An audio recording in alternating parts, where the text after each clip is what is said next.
Kyle Busch's 2018 Cup Series season was incredible, to say the least. Racking up 8 wins on the year, earning the regular season championship, and earning the most points out of any driver that season. It seemed that every single weekend he would show up and either dominate races, or at the very least be up there in the mix competing for the win. Kyle Busch is, without a doubt, one of the best to ever do it, and during his prime, he was nearly unstoppable. The fact he didn't walk away with the title in 2018 still leaves a bad taste in my mouth. However, today I want to talk about a race Kyle Busch did not win, a race in which he made several mistakes, completely out of character for him at the time. Yet despite not even crossing the finish line in first, this race truly showcased just how talented and resilient Kyle Busch is. The race in question, the 2018 Bass Pro Shops Bristol Night Race. The best NASCAR comeback of all time. That never was. Bristol Motor Speedway, without a doubt, is Kyle Busch's best racetrack. As of today, he has 8 Cup Series wins, including 2022 when he won on the dirt, 9 Busch Series wins, and 5 Truck Series wins. Kyle also swept the entire weekend here on 2 separate occasions in 2010 and 2017. For those of you who don't know, sweeping the weekend means he won all 3 of the races on a particular weekend. Trucks, Xfinity, and Cup. The trifecta, if you will. While he didn't run trucks this year, he did take part in the Busch Series race, and would of course be running the Bass Pro Shops night race the next day. While leading in the Busch race, Kyle Busch made a very uncharacteristic mistake in which he hit the wall due to a bunch of built-up rubber on the high groove of the racetrack. His tire would go down, and he would retire from the race early. His interview was priceless and showcased quintessential Kyle Busch. Hey Kelly, Kyle Busch has come out of the infield care center, and obviously not the end of the night. You wonder what happened with the initial contact with the wall, Kyle? Just rubber on top of rubber. The rubber buildup that was happening. I just got in the corner a little too hot and just got up into the fence a little bit. And then, I don't know, 2-3 laps later, it blew out. And for these guys, it was actually a broken A-arm that had them in the... Despite this random error, Kyle Busch had all the momentum heading into the Cup Series race, and was still considered one of the favorites, if not the favorite. He would start from the 3rd position, and if the 2018 season thus far told us anything, it was that Kyle Busch is going to be tough to beat. And a pile up in the middle. The 18 of Kyle Busch is around. Contact, they're rolling in there. Gray Gaulding hits late. And Steve, you said it. I don't know if they got the left front or Just not. because you have a great car doesn't mean you're going to avoid these kind of things. It's lap 2. Already in red. And you see the 18 pull away. The tail panel damaged very heavily. The left front tire took a very hard shot. We'll have to see. All the rear sheet metals KO'd. Busch wrecked by himself on lap 2, getting loose off the bottom of the racetrack and spinning right in front of the entire field. He got hit by a few cars, giving him substantial door damage and rear bumper damage. His team would get to work fixing his car, and they would end up going 2 laps down. By the time they sent Kyle back out on the racetrack, his rear bumper was completely gone. For most drivers, this would be the end of their night in terms of being able to compete for the win. But Kyle Busch isn't like most drivers. It was not going to be easy, but it was still possible. Kyle Busch was still in the race. The race would continue on as normal, with guys like Ryan Blaney, Kevin Harvick, Chase Elliott, Kurt Busch, and several others competing up front. Kyle Busch, though, despite being 2 laps down with the damage, was still running the fastest laps of the race. And we mentioned it's about 3 laps until that competition yellow. And the last time we saw this 18 of Kyle Busch, he was coming to pit road as this field was coming to green to work on that left front tire rub. Well, he is 2 laps down, which is very difficult to make up. But this early in the race is definitely possible. And the laps right now, faster than the leader consistently. So even with all that damage, I wouldn't quite count the 18 out quite yet. During a competition caution at lap 60, Kyle Busch made several pit stops to further repair his car. On the ensuing restart, race leader Ryan Blaney got right to the back bumper of Kyle Busch, nearly putting him 3 laps down. However, Kyle Busch was able to stay in front of the 12 car and actually begin to pull away, once again running the fastest laps of the race.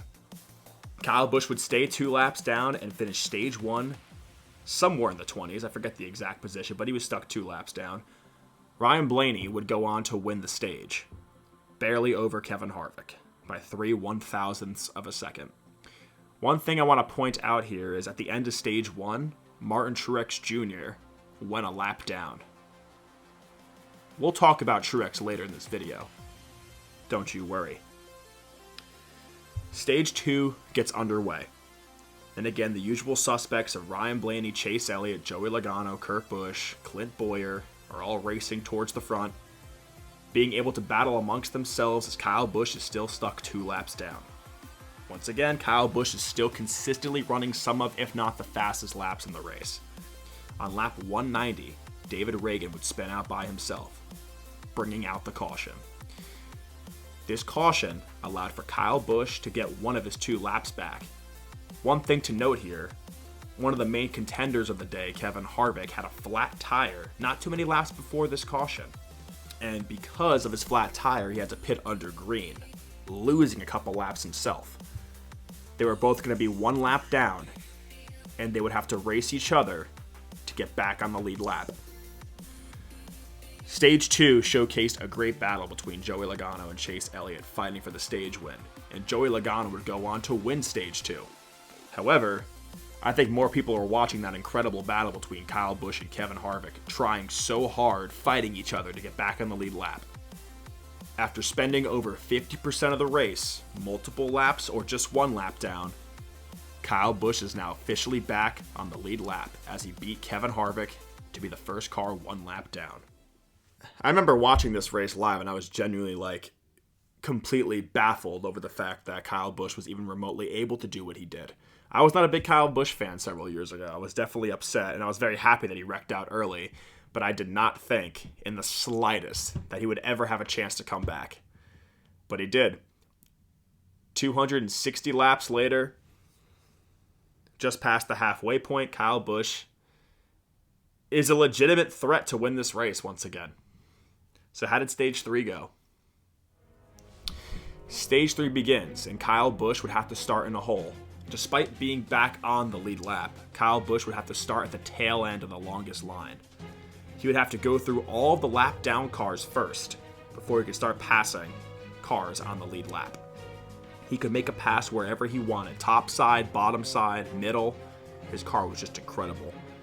I truly believe that his car was faster than before it got the damage, just due to having a bit less weight on the car and the extra downforce from having no rear bumper, maybe, but whatever it was, Kyle Busch was a man on a mission. Marty. Hey, let's do our Toyota driver update, and they'll do it with Kyle Busch. You talk about the impressive march through the field. Currently right now, as you guys mentioned, in the 15th spot, you see Eric Jones running in the 8th position. Martin Truex Jr.'s had a nice rally. He's up in 11th. But to give you a peek behind the curtain with the 18 team right now, calm. That's the one word I would use. Ever since that incident happened on lap 2, a lot of calm on the radio, no panic, and the theme, slow and steady. In 15th right now, but making their way up through the field and on the lead lap, Kelly. On lap 327, Kyle Busch is up to 13th, before a caution for the 51 of Reed Sorensen. This caution was huge because that means the next restart, Kyle Busch wouldn't have to restart behind all the lap down cars. He could now simply restart up with all the lead lap cars, making his pathway to the front of the field a little bit more simple. On lap 360, after a round of pit stops, Kyle Busch restarts 14th, and in just a couple laps, cracks the top 10. A little further back in this field, you see the white car, that 18. They cannot get that car full of fuel. A long pit stop, but being on the outside helped him with this restart. Logano had faded on that last long green flag run. On lap 385, Kyle Busch is now up to 6th place. On lap 405, Kyle Busch passes his brother Kurt Busch for 4th place. On lap 415, just 3 laps later, Kyle Busch is up to 3rd. Kyle Busch was just passing cars like it was nothing. Despite all of these cars like Blaney, Elliott, Logano, Kurt Busch, Eric Jones, even Austin Dillon for a while were all having great nights. When Kyle Busch wasn't on the lead lap, the second Kyle Busch got back on the lead lap and was able to challenge them for position, Kyle Busch made it look like it was so easy. You don't see drives like that very often. Remember how I mentioned before that Martin Truex Jr. went a lap down at the end of stage 1? On the final stint of stage 3, he's challenging Clint Bowyer for the race lead. Him and Clint Bowyer are putting on a great show, and Truex tried on several occasions to pass the 14 car, but was unable to do it. Get that run. He's going to get alongside of Bowyer. Now Bowyer's just got to not overdrive the entry. That's coming from the spotter, Brett Griffith. Brett's up there watching, giving Clint Bowyer that information. Drive up in there. Like the 9 of Chase Elliott is doing. Dove to the bottom of the racetrack. Now Chase Elliott in the mix for this fight for the lead. Next time, look at that run Truex gets. Force yourself in that top groove. Got a good run now. He's got some. See if he can make it work. Bowyer rolled the middle well, gonna pinch him off on corner exit. By lap 430, with just 70 laps to go, Kyle Busch has officially caught Martin Truex and Clint Bowyer for the race lead, and he's coming fast. What's been a long and crazy night for this 18 team might just turn into the best comeback I've personally ever seen. However, coming out of turn 4, unexpected disaster strikes. It's been an incredible run by Kyle Busch. Oh, the 18 team, he got into the back of the 78. Martin Truex Jr. slamming into the wall. He hits again. Contact made. Kyle Busch got to the back of the 78. The 78 spins and brings out the caution once again. Also involved the 7 of J.J. Yaley. Kyle Busch simply misjudged it. He tried slotting in behind the 78 of Martin Truex Jr., just barely tagged him in the left rear, spinning Martin Truex down to the inside wall, crashing him hard. At the time, Martin Truex had yet to win a short track race. So, understandably, Truex was not too happy. One thing I didn't mention before was that due to the damage that he had, his team was unable to properly fuel the car, and it took longer to engage the fuel can. This wasn't that big of a deal when Kyle Busch was multiple laps down, because there's more cars on the lead lap than there is cars 1 lap down and 2 laps down. But now that he's on the lead lap running in second when the whole field has to pit for tires and fuel, this would end up costing the 18 team. And Steve, we have documented the amazing rally for the 18 team today, but there's a bigger problem, and you'll understand this as a crew chief. That back panel is not on the back of the 18 car, so when they go to plug the fuel can in, it will not work. They cannot get fuel in the 18 car. They have to physically hold the panel. They can't change tires at the same time. So they are currently 7 gallons short from being able to make it to the end of this race, and they're not sure how they're going to get fuel in when they come in and stop this time. Here's the radio with Adam Stevens a moment ago telling Kyle Busch what the situation. A slow pit stop would bring Kyle Busch back down to 11th with only 55 laps to go. On top of this, Kyle Busch's car also began to overheat. He would need a miracle to come back and win this race now. 20 laps later, Kyle Busch is up to 6th, and he caught a break here. Brad Keselowski spins, bringing out the caution. With the field bunched up, Kyle Busch now has a legit chance to gain some spots on the next restart. The field would come down pit road again. Kyle Busch took 4 tires and no fuel. He had enough fuel to make it to the end and didn't want to risk losing any more spots. On the restart, Kurt Busch and Clint Bowyer were racing up front hard, and Kyle Busch was stuck in a 3-wide battle with guys like Jimmy Johnson and Chris Buescher. Ripping the top 3 wide, damage all over his car, refusing to lose. Unfortunately, it all eventually came crashing down. 37 car, Chris Buescher trying to make that 3-wide move himself. Oh, contact, how did they get through that? More contact. We're seeing a little bit of tire smoke out of 37 of Buescher. They're still 3 wide. This won't last long. Those tires on the 11 are helping him hold that top position. And look at this squeeze down the front stretch. Chris Buescher drops back after. Chris Buescher's got a right front tire down. Well, and a lot of smoke coming out of the 18 as well of Kyle Busch after that contact. Now battle again for the lead. Clint Bowyer on the inside tries to take it back. Kyle Busch has some trouble. He's got a left rear tire down. All that contact between those cars, the tires just can't take that. Left rear down, he'll have to come back to pit road, trying to find a way to the bottom of the track. Kurt Busch still holding on the top spot. Around goes the 18. They got the left front on the wall. Yellow, yellow, yellow, that yellow. brings out the caution.